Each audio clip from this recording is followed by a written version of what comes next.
Kemudian ada sunnah selanjutnya adalah sunnah keluar dan masuk ke dalam rumah. Ini tiap hari kita lakukan.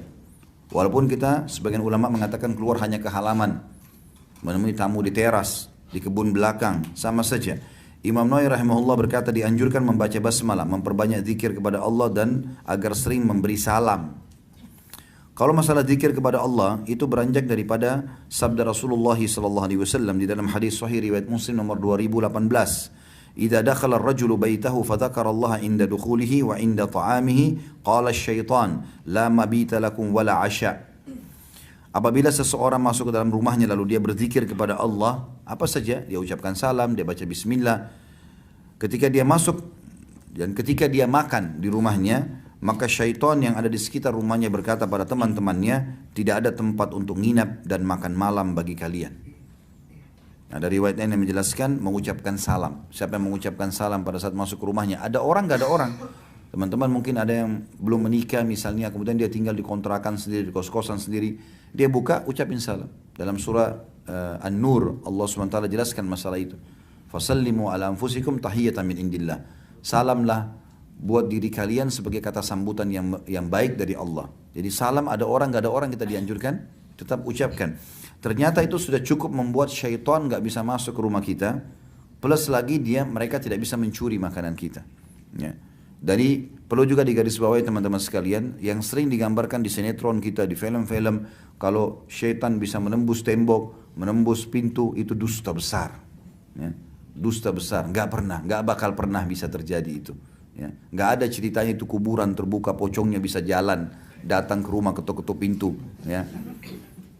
Atau panggil anaknya, panggil keluarganya, dusta. Ini perusakan akidah, sama sekali nggak benar, nggak ada. Orang sudah mati nggak bakal keluar dari kuburannya, mustahil, gitu kan. Kalau memang betul itu terjadi, maka pasti tiap hari kita bisa dikunjungi oleh kerabat kita yang sudah meninggal, atau kita bisa ketemu Rasulullah SAW, ketemu para syuhada Badar, kita ngobrol aja sama mereka. Tapi itu nggak benar, gitu kan. Lalu minta makan, minta minum, ini nggak benar semuanya.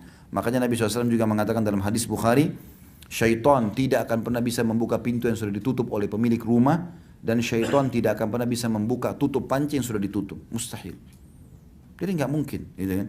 Jadi jangan dikatakan bahwasanya dia akan masuk dan segala macam, kecuali memang dasarnya orang itu membuka diri untuk itu. Nah subhanallah, salah satu yang menameng syaitan untuk masuk ke rumah adalah pengucapan salam atau berzikir ini. Itu yang pertama. Yang kedua, berdoa ketika masuk rumah. Kita, kata beliau, kaum muslimin diperintahkan supaya berdoa setiap kali masuk rumah, sekembali dari luar rumah.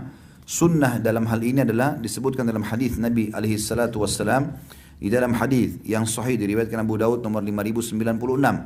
Nabi SAW sering kali mengucapkan kalau masuk rumah, Allahumma inni as'aluka khairal malaji wa khairal makhraji, bismillahi walajna wa bismillahi kharajna wa ala Allahi rabbina tawakkalna.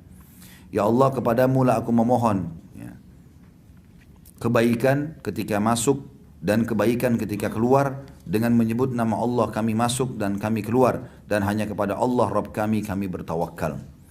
Kemudian dia dianjurkan memberikan atau mengucapkan salam kepada anggota keluarganya pada waktu itu yang sedang berada dalam rumah. Dengan doa tersebut seseorang akan bisa merasakan tawakalnya kepada Allah saat masuk dan keluar rumah, dan ini akan melahirkan hubungan yang terus-menerus antara hamba dengan Rabb-nya. Jadi memang tujuan-tujuan daripada doa dan zikir ini agar seseorang seperti selalu absen dengan Tuhannya Allah Subhanahu wa taala. Itu sunnah membaca doa ini.